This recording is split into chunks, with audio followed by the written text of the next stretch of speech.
How are you friends? How do you like my journey in Indian stock market so far? अरे भैया बहुत हो गई मस्ती. Now it's time to be serious because money making is a very serious affair. तो on popular demand हम आज का सेशन स्टार्ट करेंगे. तो चलो आज देखते हैं ये स्टॉक चार्ट्स क्या होते हैं, क्या चीज़ है ये और कैसे ये यूज आती है, कैसे डिसीजन इससे बनते हैं. स्टार्ट करते हैं. किसी भी चार्ट या किसी भी ग्राफ को बनाने के लिए जो एकदम बेसिक चीज लगती है उसको बोलते हैं डेटा. क्या होता है ये डेटा? जैसे आपका टेम्परेचर, आपके जूते का नाप या स्टॉक मार्केट में किसी भी स्टॉक का किसी भी समय क्या वैल्यू है, इस तमाम सारी चीजों को हम डेटा कहते हैं.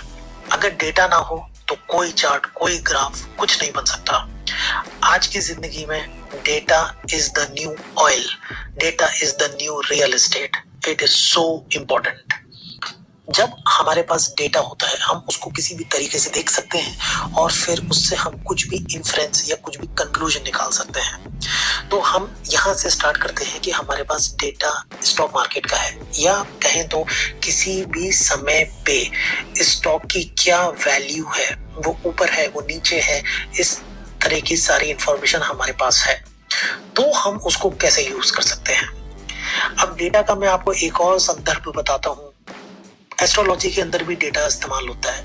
जब आपकी जन्म स्थान और जन्म टाइम को लेके पंडित चार्ट बनाते हैं और आपके बिहेवियर आगे बताते हैं. सेम तरीके से जब ऑफिस के अंदर आपका बॉस आपसे पूछता है कि यार प्रॉफिट एंड लॉस के चार्ट बताओ, मुझे रेवेन्यू का चार्ट दिखाओ, इसका मतलब ये है कि जो भी डेटा आपके पास है प्रॉफिट का, लॉस का, किसी भी टाइम पे, उसको हम पिक्टोग्राफिकल रिप्रेजेंटेशन देते हैं. उस तरीके से हम चार्ट से ज्यादा अच्छे से समझ सकते हैं. सेम तरीके से स्टॉक मार्केट में भी चार्ट्स को देख के डिसीजंस ट्रेडर्स लेते हैं. ये देखा जा सकता है, ये प्रिडिक्ट किया जा सकता है कि स्टॉक ऊपर जाएगा या नीचे जाएगा उसके पीछे के चार्ट्स को देख के. तो अरे अरे दोस्तों घबराओ मत, ये तो बहुत सारे चार्ट मैंने आपको दिखा दिए. एकदम बेसिक से स्टार्ट करते हैं. तो स्टॉक मार्केट के चार्ट्स क्या होते हैं? वो ये चीज है जिससे हम मार्केट्स को रीड कर सकते हैं on any particular time frame. जैसे मान लीजिए आपको 5 मिनट के दौरान ये जानना है कि स्टॉक ऊपर गया या नीचे गया या उसका पूरा मूव कैसा रहा. आप इसको 10 मिनट के अंतराल पे भी देख सकते हैं, आप इसको 1 घंटे के अंतराल पे भी देख सकते हैं, आप इसको 1 दिन के अंतराल पे भी देख सकते हैं, इसको 1 हफ्ते के अंतराल पे भी देख सकते हैं.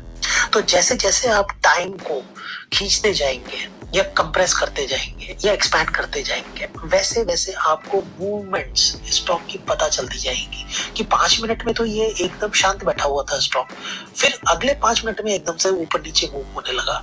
इस तरीके की सारी जानकारी स्टॉक मार्केट के चार्ट्स को पढ़ के आती है. Like any other chart, stock market chart helps trader to make predictions. जी हाँ, किसी भी टाइम पे हमको मार्केट में कोई प्रेडिक्शन करनी है, उसके लिए तमाम traders around the world charts को देखते हैं, चार्ट्स पर निगाह रखते हैं, उसको अपने रडार पे रखते हैं.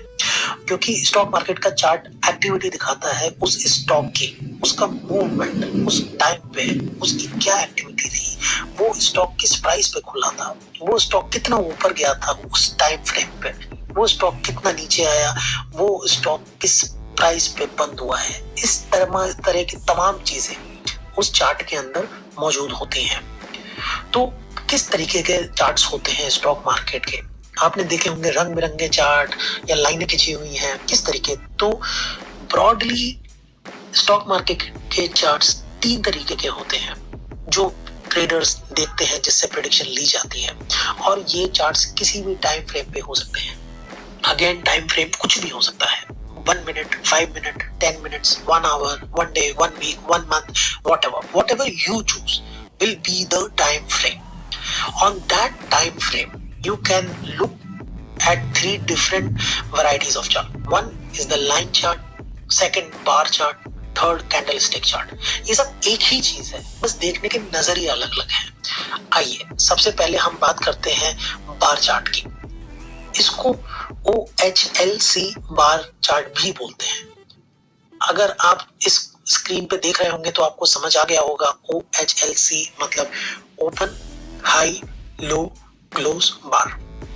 तो ये क्या होता है, ये चीज दिखाता है कि जो टाइम फ्रेम आपने चूज किया है उस टाइम फ्रेम के स्टार्ट में स्टॉक कहाँ था जिसको बोलते हैं ओपन, और उस टाइम फ्रेम के अंत में वो स्टॉक कहाँ था जिसको बोलते हैं क्लोज। और जाहिर सी बात है, स्टॉक कहाँ ओपन हुआ और कहाँ क्लोज हुआ उसके बीच में भी उथल पुथल हुई होगी, तो वो ऊपर भी गया होगा, वो नीचे भी गया होगा। तो बार चार्ट को दो तरीके से देखा गया है, एक अप डे OHLC बार जो आप अपने लेफ्ट में देख रहे हैं, और एक डाउन डे OHLC बार जो आप अपने राइट में देख रहे हैं। अप डे बार, इसको ग्रीन बार भी बोलते हैं। इसमें इसकी स्पेशलिटी क्या है कि इस पर्टिकुलर टाइम फ्रेम पे जो भी आपने चूज किया है उस पे स्टॉक ओपन हुआ नीचे, फिर वो और नीचे गया जहां उसने लो बनाया, उसके बाद वो और ऊपर गया, फिर उसने हाई बनाया, और फिर वो किसी एक प्राइस पे आके क्लोज हो गया। तो इस चीज को बोलते हैं अप डे OHLC बार, जहां पे ओपन नीचे था और क्लोज ऊपर था। इसका एकदम उल्टा डाउन डे OHLC बार होता है, जहां पे स्टॉक ओपन ऊपर हुआ, उसने हाई मारा, फिर वो नीचे आया और नीचे क्लोज हुआ। तो कहने का मतलब है कि ओपन ऊपर हुआ और क्लोज नीचे हुआ, तो इसको हम रेड बार भी बोलते हैं। तो ये किसी भी लेंथ के हो सकते हैं, छोटे भी हो सकते हैं बार, बड़े भी हो सकते हैं बार। जनरली ये देखा गया है जो लॉन्ग बार्स होते हैं, जो बड़े बार्स होते हैं, उसमें सेंटिमेंट चेंज दिखता है, क्योंकि आप ये समझिए 5 मिनट के अंदर, अगर मान लीजिए आपका टाइम फ्रेम 5 मिनट का है, तो 5 मिनट में पहले स्टॉक नीचे ओपन हुआ, फिर वो नीचे गया, और फिर उसके बाद वो ऊपर आया, उसने हाई मारा और फिर क्लोज हुआ। तो जितनी ये जर्नी स्टॉक की लंबी होगी उतना लंबा बार बनेगा। तो लॉन्ग बार्स ये आउटसाइड डे भी कहलाते हैं, जिसमें low is higher than the previous high. Same तरीके से जो शॉर्ट बार्स होते हैं उसमें बहुत जरा सा डिफरेंस होता है हाई और लो के बीच में, उसकी जो जर्नी होती है हाई और लो के बीच में वो बहुत छोटी होती है। इसका मतलब क्या होता है, ऐसे समझ सकते हैं इसको कि सेम 5 मिनट के अंदर स्टॉक ज्यादा मूव नहीं किया नीचे से ऊपर तक, इसलिए उसको शॉर्ट बार बोलते हैं। इनसाइड डे बार्स ये भी होते हैं कि इसमें low is higher than the previous low. तो इस तरीके से जब आप एक साथ सारे के सारे बार्स रखते चले जाएंगे किसी भी स्टॉक के, तो आपको उसका पैटर्न दिखता जाएगा। अब हम बात करते हैं कैंडलस्टिक चार्ट्स की, तो इसको भी हम OHLC कैंडल चार्ट्स बोलते हैं। अगेन ओपन, हाई, लो, क्लोज, कैंडलस्टिक चार्ट्स। तो इसका कंस्ट्रक्शन भी सेम होता है। इस पूरे चार्ट में एक ओपन होगा, एक क्लोज होगा, एक हाई होगा, एक लो होगा। तो जब ओपन क्लोज से नीचे है तो उसको ग्रीन कैंडल बोलते हैं, जब ओपन क्लोज से ऊपर होता है तो उसको रेड कैंडल बोलते हैं। तो कलर से क्या समझ में आया कि ग्रीन कलर में बायर्स दिखते हैं और रेड कलर में सेलर्स दिखते हैं। रेड कलर्स में सेलर्स क्यों दिखते हैं, क्योंकि वो ओपन ऊपर हुआ और ओपन होने के बाद जैसे जैसे टाइम बढ़ा मार्केट ने उसको नीचे की तरफ फेंका, जिससे वो क्लोज नीचे की तरफ हुआ। तो बॉडी साइज जैसा मैंने आपको भी बताया, जितना बड़ा होता है उतना ज्यादा कमिटमेंट दिखता है मार्केट पार्टिसिपेंट्स का उस डायरेक्शन में। अगर ग्रीन कैंडल है और बड़ी कैंडल है, इसका मतलब है market participants are buying that stock in that time frame. Red candle है, बड़ी कैंडल है, इसका मतलब है market participants are selling the stock in that time frame. जितना छोटा कैंडल होगा उतना डिसीजन मेकिंग मार्केट की परफेक्ट नहीं होगी। तो इसको हम दोस्तों रीड कैसे करें, जैसे हम एक एग्जांपल लेते हैं। यहाँ पे एक ग्रीन कैंडल है, तो ये ग्रीन कैंडल हमें क्या दिखा रही है? ग्रीन कैंडल का मतलब ओपन नीचे और क्लोज ऊपर। तो इसमें क्या हुआ कि market open at point A, market open नीचे हुआ। During the period, sellers moved into the market and pushed the price down to point B. Open होने के बाद जैसे जैसे टाइम बढ़ा वैसे वैसे स्टॉक नीचे आया पॉइंट बी की तरफ, जहां पे उसने लो बनाया अपना। जिस पॉइंट पे लो बनाया उसने, तो बायर्स टुक कंट्रोल और उन्होंने प्राइस को ऊपर पुश करना स्टार्ट किया।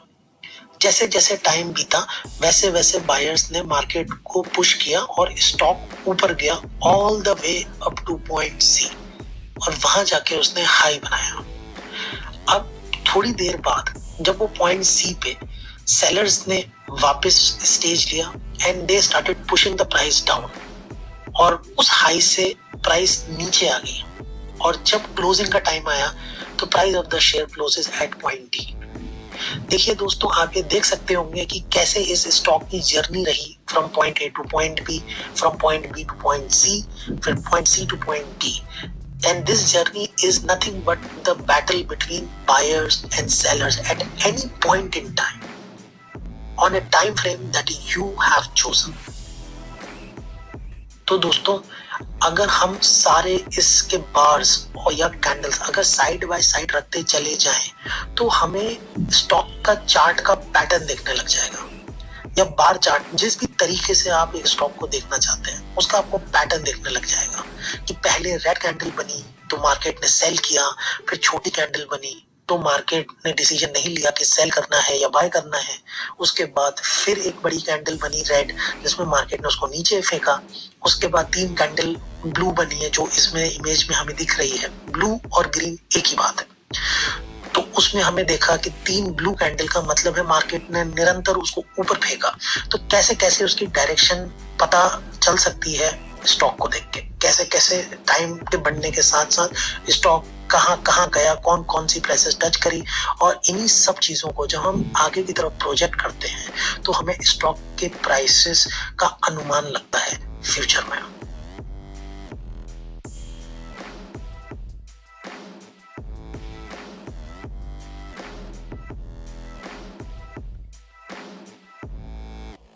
दोस्तों, आई होप ये सेशन आपके लिए काफ़ी इंटरेक्टिव रहा होगा, the absolute basic of stock charts. अगर आपको पसंद आया तो दोस्तों आप लाइक करिए, सब्सक्राइब करिए मेरे वीडियो को।